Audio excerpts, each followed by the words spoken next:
Hello everyone, and welcome to a new episode of the Moon Podcast. In this episode, I'm going to be talking about John Constable, who I think is an underrated artist. His captivating landscapes capturing the essence of the countryside and rural life. His artwork is charming to look at. They inspire me to do better as an artist. As I do in this podcast, I love to talk about art and some artists. After all, art is good for our mental health. We create art as well as appreciate art. This all relates to a video I made a while ago called Why We Love Art and Music. This video is going to be something similar to the other video I made about Hans Siebert von Heister. A brief look at his artwork, his life, his circumstances, and the world they were in. After all, people are shaped by the world around them, as I discussed human history in a previous video. Every good piece of art has a meaning behind it because an artist is trying to express something. Every artist has a story to tell. Every artist has a unique art style. They all have lessons we can all learn from. Although this podcast mainly focuses on mental health, psychology, philosophy, and culture, art appreciation is a subgenre which is where I like to explore different art styles and talk about the artists. I think it would be a lot more interesting when we explore different artists and styles to give us different perspectives. And so it is here that I'm going to introduce you to John Constable. Despite his superb talent in creating some of the most wonderful artwork of the English countryside, he did not get the publicity he deserved. Why was that, you may be asking? We will return to that shortly. After all, it is also in this podcast that I give a voice to the voiceless. So let us begin by looking at John Constable and his artwork. In order for us to understand his unique style of painting, we need to take a brief look at the paintings of those who inspired him. In this case, Thomas Gainsborough and Claude Lorraine. Thomas Gainsborough was an English painter who made that famous painting in the 18th century of Mr. and Mrs. Andrews, depicting a married couple, a man with a rifle, and the most noticeable thing that stands out is his wife, who is in a bright blue dress seated on a bench, accompanied by a dog, surrounded by the English countryside. The countryside is a theme we will return to.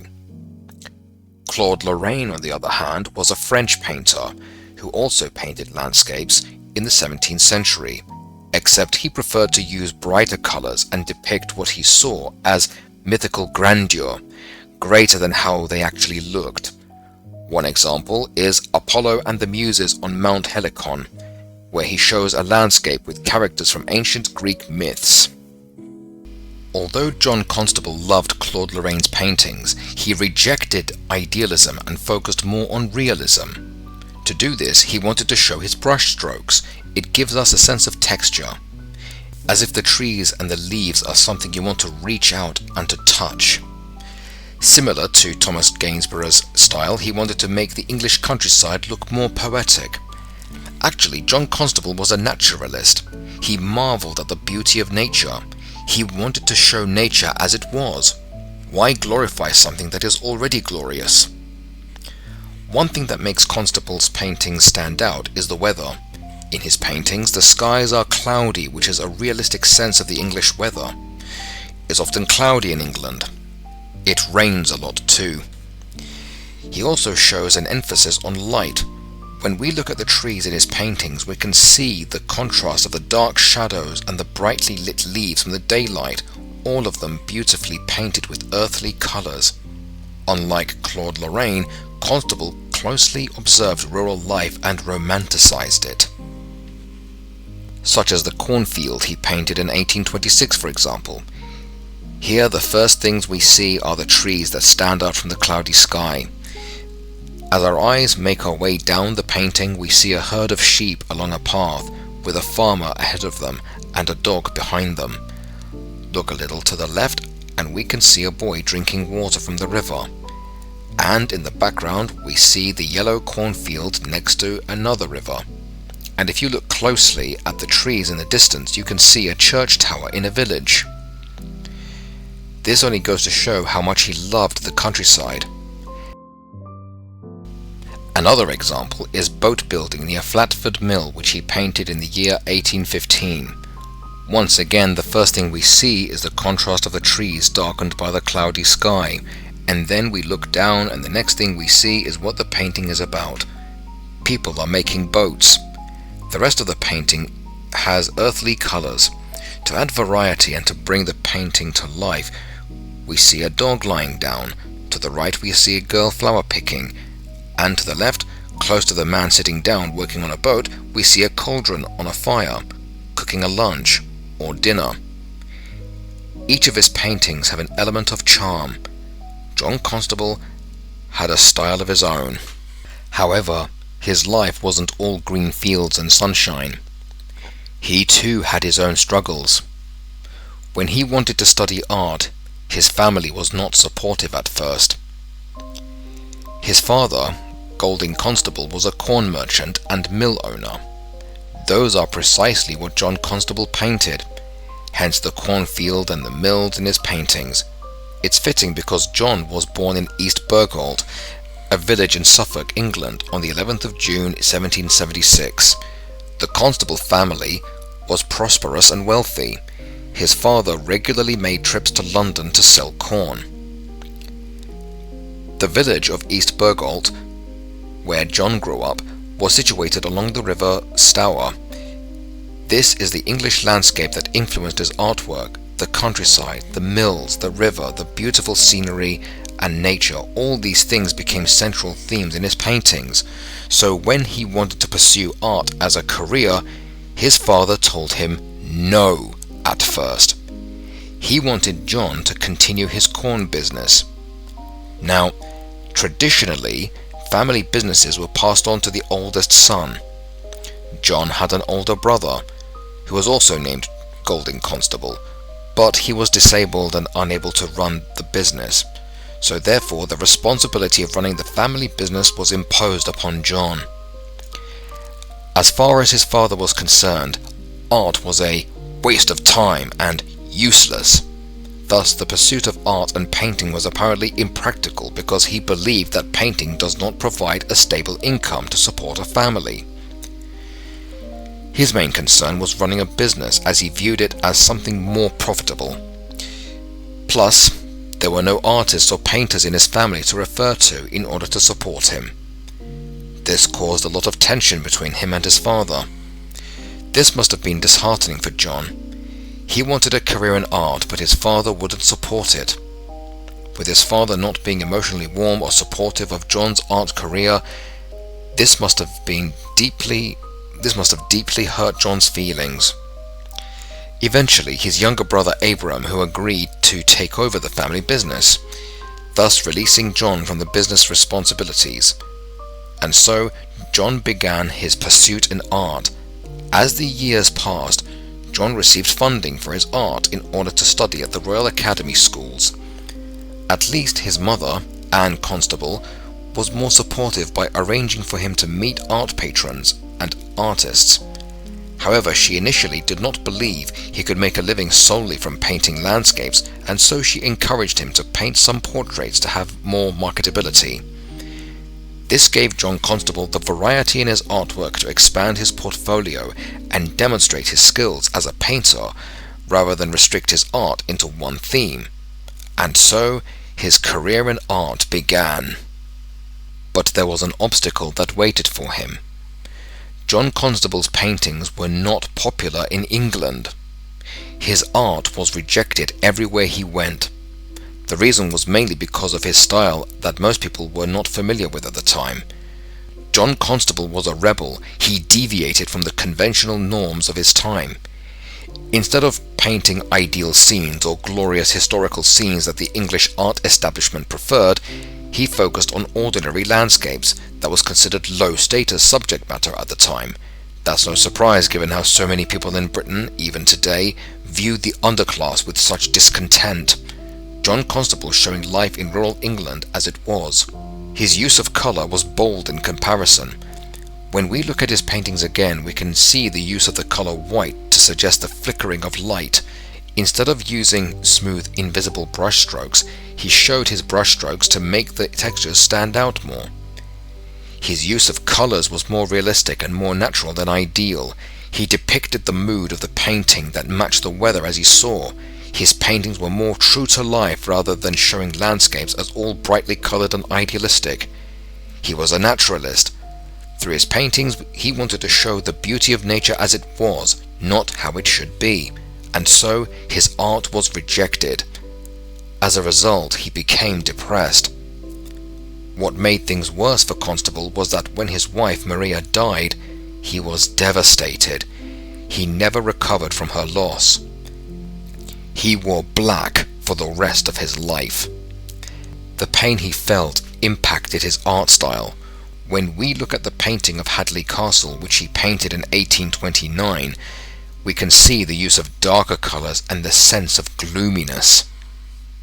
However, there was one country where his artwork would be admired, and that was France. His painting, The Haywain, which he painted in 1821, although it wasn't popular in England, it was exhibited at the Paris Salon in 1824. It won a gold medal. French art critics found his style refreshing and emotionally powerful because he combined romanticism with realism. When we look at the romantic paintings of the late 18th century and the early 19th century, you will see images of glory, heroism, struggle, and individualism, such as The Wanderer Above the Sea of Fog by Caspar David Friedrich in 1818 and the Commemoration of the July Revolution by Eugene Delacroix in 1830. With his focus on nature as it was, with realistic colors and showing brushstrokes, John Constable made quite an impact.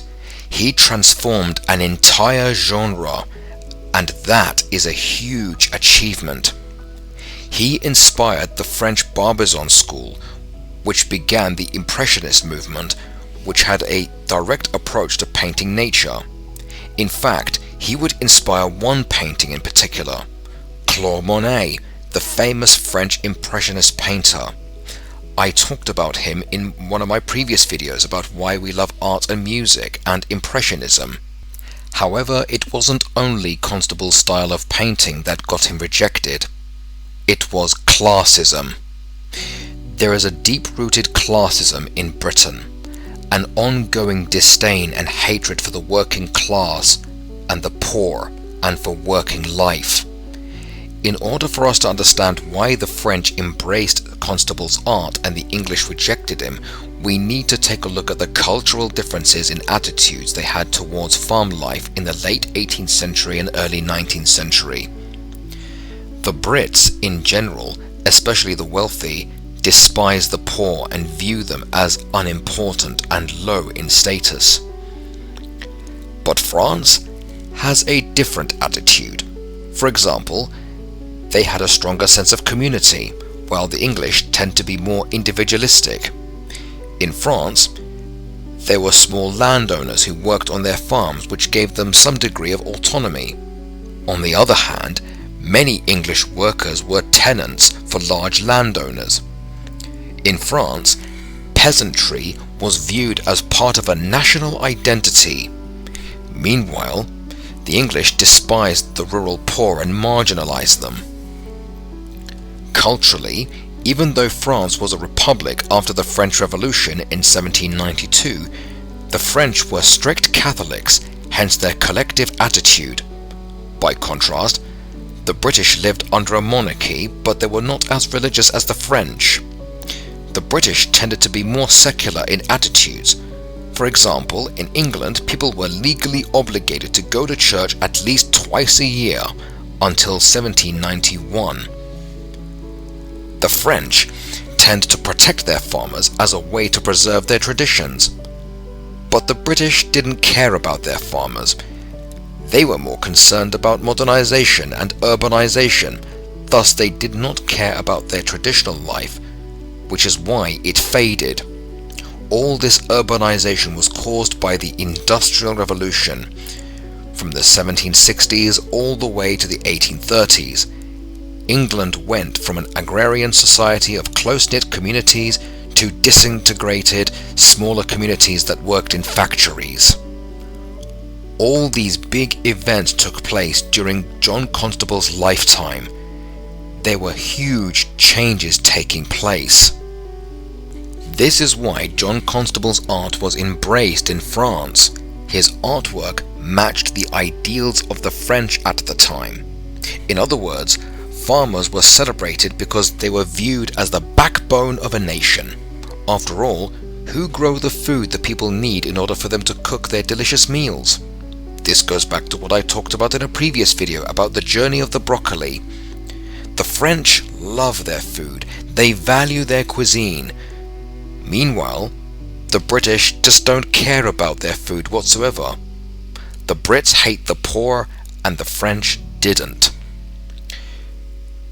This was also the time when nationalism was a new movement created in France to unite the rich and the poor with a common culture and language, regardless of class. John Constable is a reminder to be persistent no matter what resistance you face. So, what lessons can we learn from John Constable? Pursue your dreams. Persist in what you want to do, no matter what people say to discourage you. Challenge norms and trends. Do your own thing.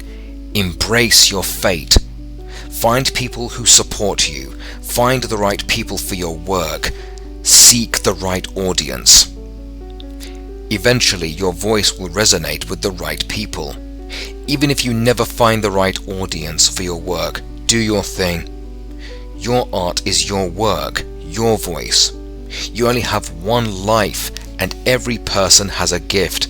It's up to us to find out our skills and use them to the best of our abilities and share it with the world. The world needs you the same way you need the world. The struggle is worth it.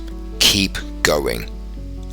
I want to end this video by saying thank you to John Constable, not just for your extraordinary paintings, but also for your valuable lessons in life.